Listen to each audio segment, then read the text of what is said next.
గారు ఎమ్మెల్సీ గారిని మాట్లాడవలసిందిగా కోరుతున్నాను. ఇంత చక్కటి కార్యక్రమాన్ని ఏర్పాటు చేసి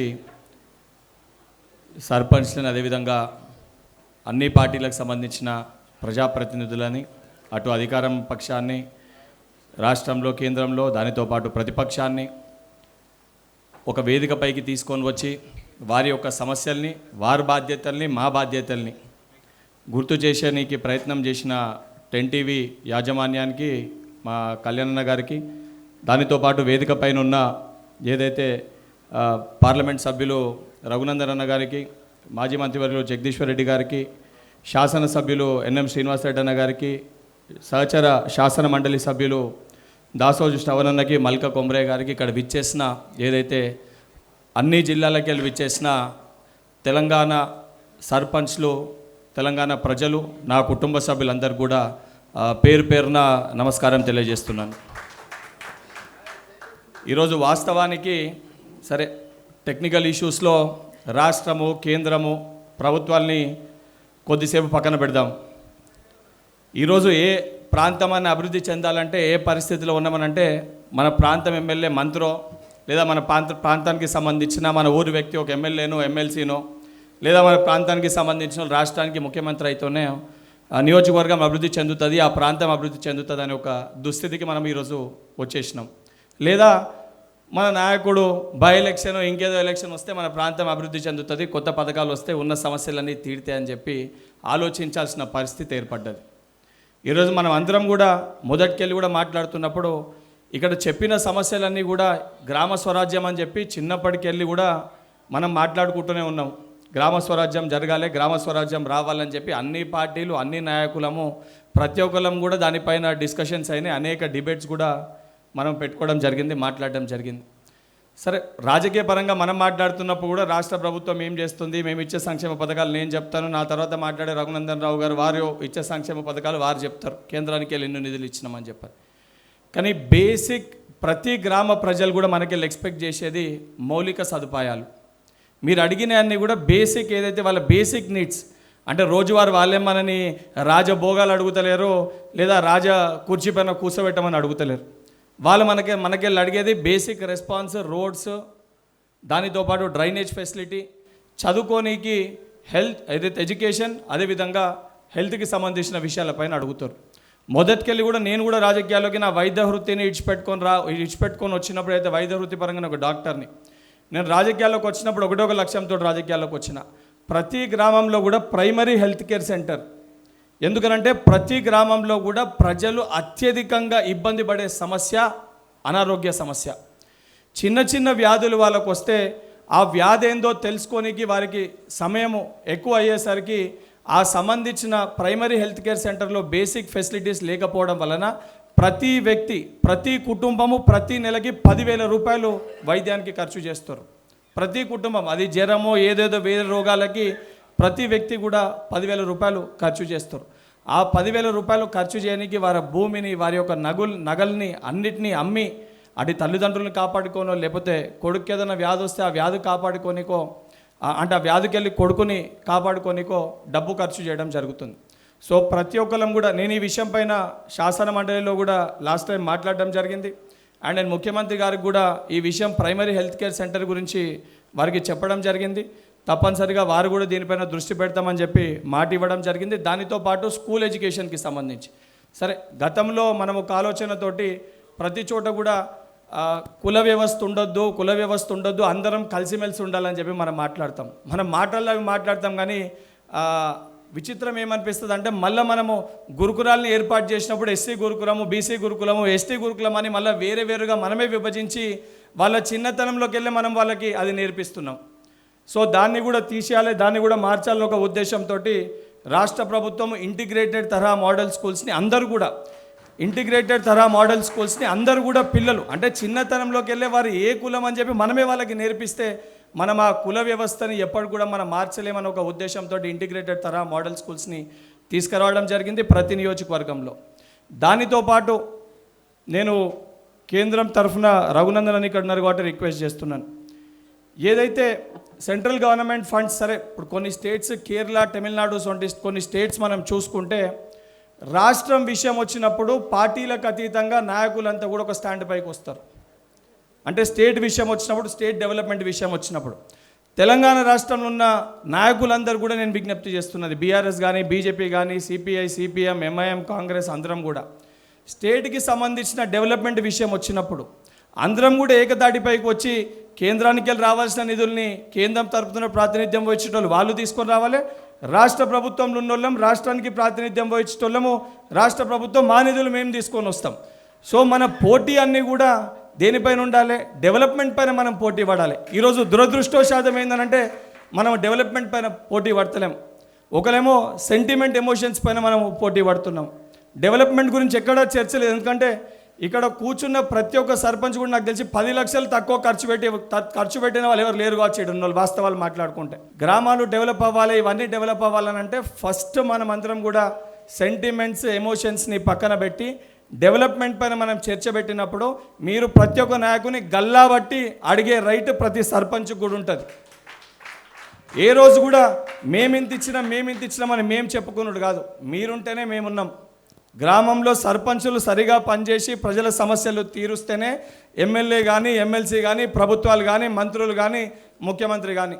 మీ సమస్యలు తీర్చకపోతే, వాస్తవానికి మీరు సమస్యలు పరిష్కరించకపోతే ఏ ప్రభుత్వానికి కూడా పేరు రాదు. ప్రభుత్వం ఏ సంక్షేమ పథకాన్ని తీసుకొని వచ్చినా ఆ సంక్షేమ పథకాల్లో లోపాలు, ఆ సంక్షేమ పథకాలు కింద లెవెల్లో ప్రజలకి చేరుతున్నాయా, చేరుతలేవా, ప్రజల్లో ఏ సమస్యలు ఎదుర్కొంటున్నారు అని చెప్పి ఆ విషయాలు వాస్తవానికి మళ్ళీ ప్రభుత్వం దృష్టికి రావాలంటే దానికి వారధులు గ్రామ సర్పంచులు, అదేవిధంగా గ్రామ పాలక వర్గం. మీరు ఆ విషయాలు చెప్తేనే తెలుస్తుంది. ఎందుకంటే ప్రభుత్వం ఏర్పడ్డాక సరే అనేక విషయాల్లో ముఖ్యమంత్రి గారు సరే సన్నబియ్యం కానీ, కరెంటు కానీ, రుణమాఫీ కానీ, వడ్లకి బోనస్ కానీ, ఇంటిగ్రేటెడ్ స్కూల్స్ కానీ అనేక పథకాలు తీసుకొని రావడం జరిగింది. కానీ కొన్ని పథకాలు 90% గ్రాంట్ అయినాయి, కొన్ని పథకాలు మీరు అన్నట్టు 10%, 15% కొన్ని చోట్ల ఇబ్బందులు ఉన్నాయి. ఆ ఇబ్బందులు వాస్తవానికి సంబంధించిన నాయకులకి తెలియాలంటే కూడా ఇష్యూస్ ఏంది కూడా వాస్తవాలన్నీ కూడా చెప్పాల్సింది గ్రామానికి సంబంధించిన సర్పంచులే. ఎందుకనంటే ఇంతకుముందు మా హుజరాబాద్ నియోజకవర్గంకి వెళ్ళి మాట్లాడుతూ ఏదైతే గార్బేజ్ సమస్య గురించి చెప్పారు. సరే గతంలో అక్కడికి వెళ్ళి ఏంటంటే ఆ నియోజకవర్గం భారతదేశం అంతా కూడా హుజరాబాద్ ఉప ఎన్నిక వైపు ఉప ఎన్నిక జరిగినప్పుడు నాకు తెలిసి దానంత ఖరీదైన ఎన్నిక ఏది లేదు కావచ్చు. ఆ ఎన్నిక వైపు అందరు కూడా చూసిరు. దాని తర్వాత కేంద్రానికి వెళ్ళి ప్రాతినిధ్యం వహించిన వాళ్ళు ఉన్నారు, రాష్ట్రానికి వెళ్ళి ప్రాతినిధ్యం వహించిన వాళ్ళు ఉన్నారు.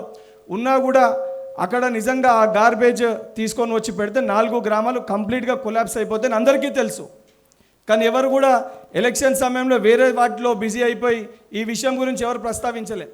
అధికారం వచ్చే లోపల దాని ప్రొసీడింగ్ అయిపోయింది, దానికి సంబంధించిన ఆర్డర్ అయిపోయింది, కలెక్టర్ ల్యాండ్ అలొకేషన్ అయిపోయింది, అంతా కూడా కంప్లీట్ అయిపోయింది. ఆ విషయం పైన నేను కూడా కలెక్టర్ గారితో మాట్లాడడం జరిగింది. తప్పనిసరిగా ఆ విషయాన్ని ప్రస్తావించారు కాబట్టి హుజరాబాద్ నియోజకవర్గం దానితో పాటు ఇతర సర్పంచ్లు ఎవరైతే ఇక్కడ వచ్చిర్రో, ఏ అయితే సమస్యలు అయితే చెప్పినరో తప్పనిసరిగా కళ్యాణన్న మీ 10TV ద్వారా అదంతా కూడా రిపోర్ట్ ఏదైతే పంపించినప్పుడు సరే మీరు సీఎంఓకి at the same time Panchayati Raj శాఖ మంత్రి గారికి పంపించినప్పుడు కూడా ఫాలో అప్ చేయడానికి ఎవరన్నా ఒకరు ఉండాలి. కాబట్టి తప్పనిసరిగా యువకుని నేను తెలంగాణ రాష్ట్రం అంతా కూడా నా కుటుంబం అని అనుకుంటా. నేను ఒక నియోజకవర్గానికి ప్రాతినిధ్యం వహిస్తున్నా, నా నియోజకవర్గ సమస్యలు తీరుస్తే చాలు, లేదా నేను ఒక ఊరికి వెళ్ళి పుట్టిన కాబట్టి నా ఊరు సమస్యలు తీరుస్తే చాలు అని అనుకునే నాయకుని కాదు. నేను శాసన మండలి సభ్యునిగా నాకు అవకాశం ఇచ్చింది. తెలంగాణ ప్రజల సమస్యలన్నింటినీ తీర్చాలనే ఉద్దేశంతో రాహుల్ గాంధీ గారు అతి చిన్న వయసులో ఉన్న యువకునికి నాకు ఈ అవకాశం ఇచ్చారు. తప్పనిసరిగా మీకు అందుబాటులో ఉంటాను, మీ సమస్యల్ని తీరుస్తాను. అండ్ లెక్కల విషయం మరి అగన్ ఎట్లా నేను మాట్లాడాక లెక్కలు చెప్తారు, కేంద్రానికి ఎన్ని నిధులు వచ్చినాయి, రాష్ట్రానికి ఎన్ని నిధులు, ఆ లెక్కలు మాట్లాడతారు. కాబట్టి దానికి సంబంధించి నేను ఆ లెక్కలు కూడా కొంచెం చెప్పాలి. కాబట్టి 2023-24కి సంబంధించి 1,17,820 crores మనం కేంద్రానికి కట్టింది. కేంద్రానికి వెళ్ళి మనకు తిరిగి వచ్చింది 67,785, 67,785 crores మనకు రిటర్న్ వచ్చినాయి. 2024-25 1,33,208 కోట్లు మనం కట్టినాం. రిటర్న్ వచ్చింది 66,295 crores రిటర్న్ వచ్చింది. అంటే కేంద్ర ప్రభుత్వానికి వెళ్ళి నిధులు వచ్చేది, రాష్ట్ర ప్రభుత్వానికి వెళ్ళి నిధులు ఇచ్చేది ఎవరు కూడా అలా జేబులకి వెళ్ళి నిధులు ఇయ్యరు. మనం కట్టిన పన్నులే తిరిగి మనకి ఇస్తారు. సో మనం కట్టినన్ని మనకి తిరిగి ఇవ్వాల్సిన బాధ్యత మనకు ఉంది. అంటే ఆ ప్రభుత్వాలపైన ఆ బాధ్యత ఉంటుంది, దాన్ని తిరిగి తీసుకోవాల్సిన బాధ్యత కూడా మన పైన ఉంది. ఏదో సంక్షేమ పథకాలు, వెల్ఫేర్ స్కీమ్స్, లేదా కేంద్రానికి వెళ్ళి నిధులు ఇచ్చారు, కేంద్రం ఇచ్చిన నిధులతోటి బిల్డింగ్ కట్టుకున్నాం, లేదా రాష్ట్రం నిధులు ఇస్తే రాష్ట్రం ఇచ్చిన దానితోటి కట్టిరనంటే ఏ నిధులు కూడా ఏ నాయకులు వాళ్ళ ఆస్తులం ఇయ్యరు.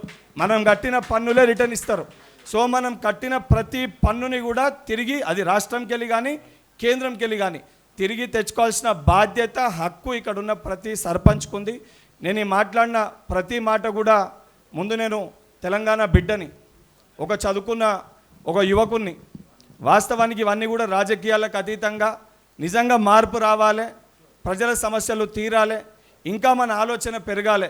రోడ్లు, డ్రైనేజ్లు ఈ ఇష్యూస్ కాదు, ఇంకా చాలా పెద్ద సమస్యలు ఉన్నాయి. ఏ రకంగా యువకులు ప్రయోజకులు కావాలి, ఏ రకంగా యువకులు ఇంకా ఉన్నతమైన స్థానానికి వెళ్ళాలి, దానిపైన మన ఆలోచన విధానం మారాలంటే ముందు ఈ మౌలిక సదుపాయాల సమస్యలు తీరాలి. దానితో పాటు అతి ముఖ్యమైన సమస్య ఈరోజు తెలంగాణలో మనం ఎదుర్కొంటుంది డ్రగ్స్, గాంజాయి సమస్య. ఈ డ్రగ్స్, గాంజాయి సమస్య అనేది ముందు కేవలము సిటీల వరకే ఉండే, ఈరోజు గ్రామాలలో కూడా ప్రతి స్కూల్ కాడ కూడా, ప్రతి బడి కాడ, ఈడ సర్పంచ్లు ఉన్నారు చాలా, ఈడ ఉన్న వాళ్ళంతా కూడా సర్పంచ్లు ఉన్నారు. ప్రతి బడి కాడ కూడా మనం పోతే చిన్న చిన్న పిల్లలు స్కూల్ డ్రెస్ వేసుకొని, స్కూల్ యూనిఫామ్ వేసుకొని సిగరెట్ తాగే పరిస్థితి ఉంది. ఈరోజు నిజంగా చిన్నపిల్లలకి 30 సంవత్సరాలకి హార్ట్ అటాక్ కానీ, 28 సంవత్సరాలకి బ్రెయిన్ స్ట్రోక్ ఇటువంటి వ్యాధులు వస్తున్నాయంటే దానికి ముఖ్య కారణం ఈ డ్రగ్స్, ఈ గాంజాయి. దీన్ని అరికట్టకపోతే ఇది ఒక వైరస్ లెక్క ఒక వ్యక్తి దగ్గరికి వెళ్ళి ఇంకో వ్యక్తికి, ఇంకో వ్యక్తి దగ్గరికి వెళ్ళి ఇంకో వ్యక్తికి, మొత్తము గ్రామ వ్యవస్థనే రేపు పొద్దున నష్టపోయే పరిస్థితి ఉంది. సో నిజంగా దీన్ని అరికట్టాలనే ఉద్దేశంతో రాష్ట్ర ప్రభుత్వం ఈగిల్ అనే ఒక కొత్త సంస్థని తీసుకొని వచ్చింది. కానీ తీసుకొని వచ్చిన సంస్థకి అధికారులకి, ఆ పోలీస్ అధికారులు పనిచేయాలంటే వాళ్ళకి ఇన్ఫర్మేషన్ ఇవ్వాలి. ఇన్ఫర్మేషన్ ఎవరు ఇవ్వాలి? ఎవరైనా పిల్లగాడు తప్పు చేస్తున్నానంటే ఆ పిల్లగాని పేరు చెప్తే పిల్లగాని పైన కేసు అవుతుంది, పిల్లగాడు ఆగమవుతాడు అని చెప్పి మనం చెప్పాము. మనం ఎందుకు చెప్పి కంటు కావాలని. గ్రామంలో ఎట్లుంటుందంటే ఎవరి పైన మనం పేరు చెప్పగానే ఆ ఇంట్లో కులం, ఆ సంబంధించిన వాళ్ళందరూ కూడా మనకు వ్యతిరేకం అవుతారు. మనం భయపడి ఆ ఒక ఇన్ఫర్మేషన్ మనము పోలీస్ అధికారులకి చెప్పాం. సో ఆ బాధ్యత గ్రామ సర్పంచ్లు అందరూ ఆ బాధ్యత తీసుకొని నిజంగా తీసేయాలని ప్రభుత్వం ప్రయత్నిస్తుంది. కానీ ప్రభుత్వానికి గ్రామ స్థాయిలో ఉన్న సర్పంచ్లు, అక్కడ ఉన్న పాలక వర్గం ఇన్ఫర్మేషన్ ఇస్తేనే ఆ సమస్య పరిష్కారం అవుతుంది. కాబట్టి మీరందరూ కూడా ఆ రకంగా సహకరించాలని చెప్పి కోరుకుంటూ, మరొకసారి ఇంత చక్కటి అవకాశం ఇచ్చి ఏదైతే సర్పంచ్ల సమస్యలు మా దృష్టికి తీసుకురానికి ప్రయత్నించిన 10 టీవీ యాజమాన్యానికి, వారి ఇన్పుట్ ఎడిటర్ కళ్యాణ్ అన్న గారికి, అదేవిధంగా వేదిక పైన ఉన్న పెద్దలకి, ఇక్కడ విచ్చేసిన నా కుటుంబ సభ్యులందరూ కూడా పేరు పేరున కృతజ్ఞతలు, ధన్యవాదాలు తెలియజేస్తాను. Thank you.